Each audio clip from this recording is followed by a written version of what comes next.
welcome to episode 9 of this Pokemon typed series thingamajig. Nice. I must start from the last episode because my jokes were not very good, so I'm going to clean the slate for that one. I'm off to a good start. I feel confident. I feel a little bit bolder now. It's you first now. Well, my pick. Oh, what to say about my pick? I'm just going to come out and say it's Tyranitar. Have you ever actually used it before? Damn right I goddamn have. Alright, okay, because you hadn't used it until recently. No, I used it when I first, back in Generation 2. I had a... When you first played it? Bit of a story here. I first beat the Elite Four with an Articuno and a Moltres. And I got all the way to Red, beat the game, and then my friends decided that they wanted to start the game again, so they accidentally wiped my save. So I went from having a full save with 2 level 100 legendary birds to like a level 5, and they also made me a girl as well. I was just like... Never erase a save file without permission. So yeah, back in Generation 1, Psychic types were totally OP, so they brought in the Dark type to be more of a counter to them, and Tyranitar's definitely built to be that counter. It's another pseudo-legendary, so it's got massive stats for a not-legendary Pokemon. Its typing's interesting because, again, it's got this glaring fighting type weakness, but guess what? You can just swap into a Ghost type. And I have, and do in many occasions. It's kind of funny. In the Ice type episode, Bricks mentioned that Brick Break is a way to get rid of that, but hey, Brick Break's quite rare. It's very rare you find Brick Break. Mostly people go towards things like your heavy hitting things like Superpower, or like Dynamic Punch and close combat. Close combat's the big one. But if you can sense a fighting type move coming, it's very easy to predict it. So double weaknesses are a blessing in disguise. Plus, Tyranitar's stats are amazing. It's got really good physical attack. It's got actually fairly good. It's got base 95 special attack. It's not bad at all. Why would you use it if you've got that high attack? Well, in doubles, Intimidate is everywhere, so it's actually better to use special attacks on many occasions in doubles battles. So put like a Rash Nature on it. Oh. Mine, I actually built to lower speed, which is quiet then. Yeah, I boosted special attack and lowered speed. Smogonites might not be a fan of me because speed is the OP stat, but it tended to, especially with Gen 7. It tended to be not that bad, honestly. You can still use stuff like Rock Slide because you're not lowering your physical attack, but it can use stuff like Dark Pulse and things. Plus, it gets Sandstream. So Sandstream, yeah. In later generations, it gets Sandstream, which boosts its special defense. But if you whack an Assault Vest on that bitch, of course. Oh my god, the tankiness! It can tank a hit from Mega Lucario's Aurora Sphere, and I think it can get like 4 shot by it. So a move from a Mega Pokemon that gets boosted stabs on a doubly weak against it, and it does almost nothing. It's so good. Holy shit! Under Aurora Veil, it becomes a joke. If you put it into the damage calculator, the damage calculator is like, what are you doing? It's like, it's doubly weak! 4%. It's so good. I've moved into so many... If you resist a hit, God help you. I've resisted like Chandelier flamethrowers by switching into it on purpose. Because obviously, Alolan Ninetales is weak to fire, so obviously you throw in Tyranitar, you resist it, take half damage from Aurora Veil, reduce damage from Sandstorm, and reduce damage from the fact that it's got this Assault Vest on it. It gets hilarious. So, I mean, aside from the whole, how awesome is this Pokemon, like, it does have its own merits as well as usage, because it takes ages to get one in Generation 2. You get it at Victory Road, isn't it? No, you have to get it On after Mount you Silver? beat the Elite Four. You can get it in as a lottery prize from the slots in Fun. Kanto. Or you can get to Mount Silver, literally the last dungeon of the game, and then you get it as a Larvitar or a Pupitar, and you've still got to get it to level 65, which in that game is ridiculously high. It takes so long to get that Pokemon, but when you get it, it's worth it. So what I've started doing is I've bred Pokemon so that I can use them for the next time I play it. Really? You breed them and then you like swap them in on purpose at the start of the game? Yeah. I suppose that kind of sounds pretty cool. Yeah, so you can grow up with it. Larvitar. It kind of reminds me of, I've heard of people doing an all Delibird run. And, because it can technically learn all of the, I think it can learn, no it doesn't learn Surf, does it? I think you can use like HM slaves for everything you need to, but in terms of general play, Tyranitar is difficult to get a hold of, but once you do, you put the time in and it's very cool. Love it. Yep. So, what about you? So my favourite rock type originally was very, very hard to choose from because I never really used any rock types. It was originally Cradilly of all Pokemon, which... Well, you liked it. You've used that against me. I did use it. It was quite good, and I was looking forward to getting to the root of it. That was a pun on its fossil.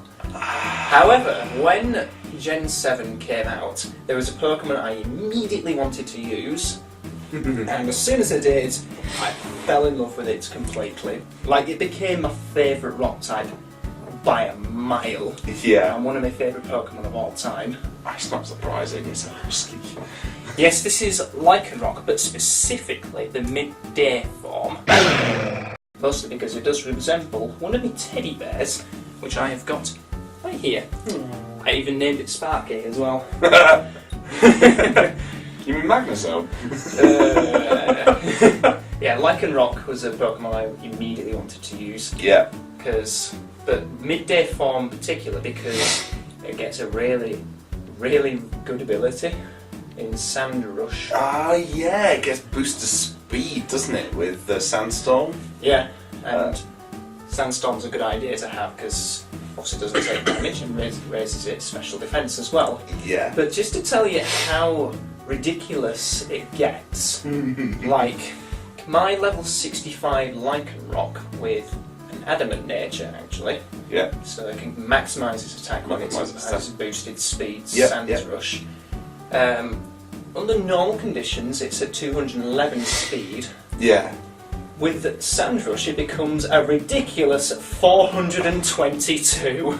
God. That is so fast. Even Fast would call it fast. Is it faster than Ninjask? I don't know, I've never used a Ninjask, but Yeah. 422. That's ridiculous. I think, yeah, that's definitely like faster than base 130 at least. Well, its base stat is at 112, Yeah. so double that would be 224. Yeah, it's faster than Ninjask. God damn. Yeah. So, well, also gets Excel Rock as well, doesn't it? So, priority move as well, which is helpful. It's a boosted priority on something that's already very fast. We're getting to Talonflame levels here. Which is we're getting to light speed levels almost. On a separate note, whilst I do like midnight form, I just prefer midday because it complements my battling style of attack as fast as you can. High speed. And hard. Its high speed does mean its defences are a bit lower, but oh well. Yeah. Can't have everything. Can't have everything. It looks cool as well doing it. It looks very cool. Yeah, I mean it's definitely one of my top favourite Pokemon now. Really? Into top 10? Easily. Wow. It could be second or third now. Wow, really? I love it that much. Oh, dang, son. Yeah, that's really cool. Great Pokemon. But will it be a match for Tyranitar? Fight.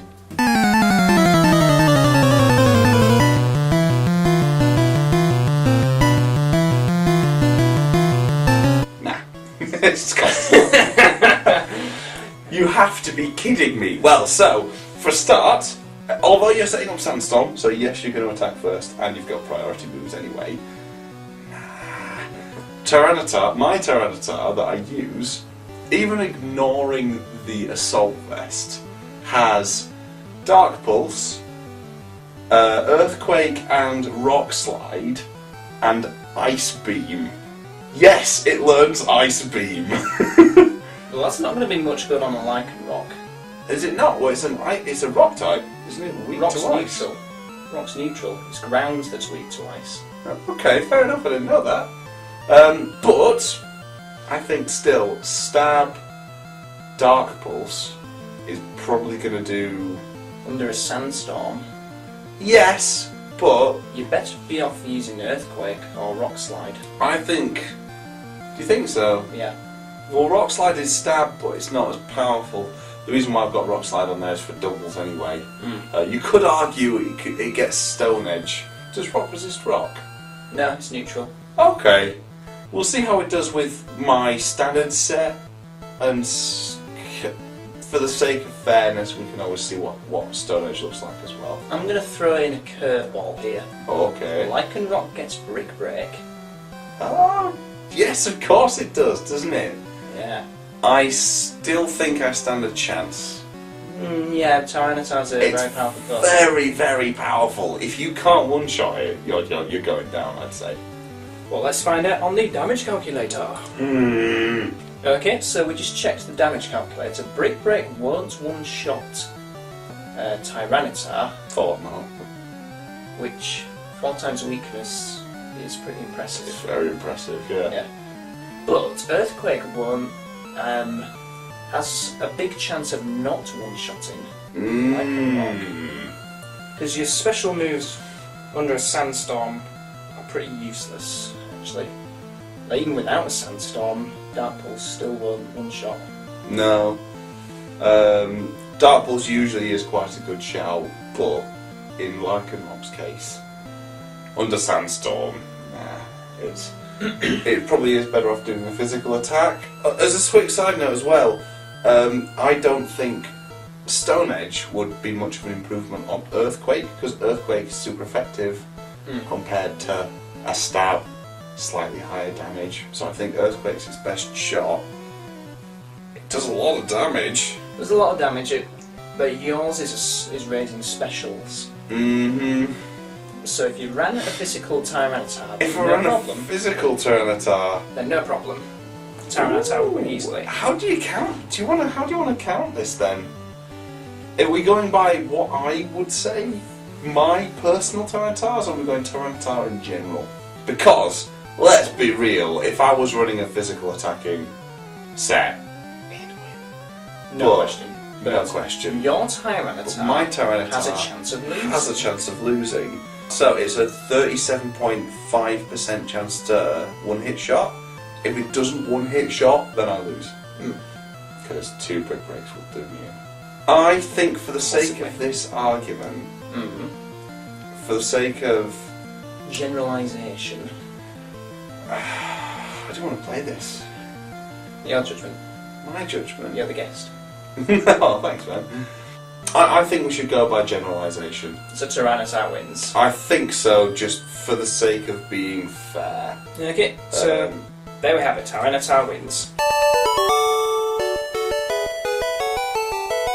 And that sums up our rock episodes.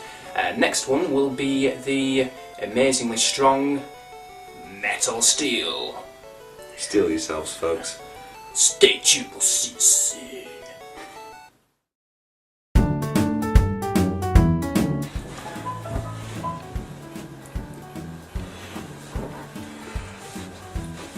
I'm off to a good start. I feel confident. I feel a little bit bolder now.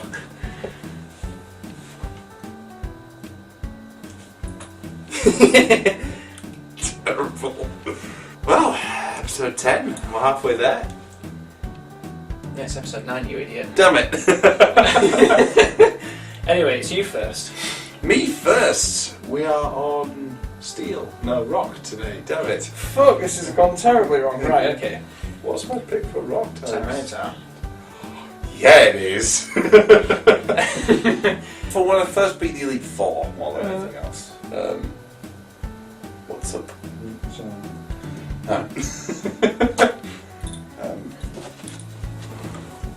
Brickles PSA. It's PSA. A public service announcement. Yes. In Generation 1, Psychic types were OP. So they brought in the Dyke types as more of a... I said Dyke there, didn't I? The Dyke type. It's husky. Yeah. Hang on a second. This is worth it. I promise it's worth it. It's not worth it. This episode's going brilliantly. On a separate note, I also do like midday. Midnight for you. Does mean it's a bit frail. Was that a rock pun? Was a rock pun? Hard. Never mind. You could say that about steel as well. Yeah, fair enough. But yeah. Oh, I'm sweating under these lights.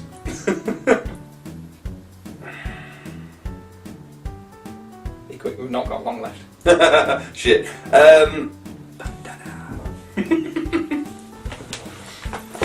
Ooh, pause.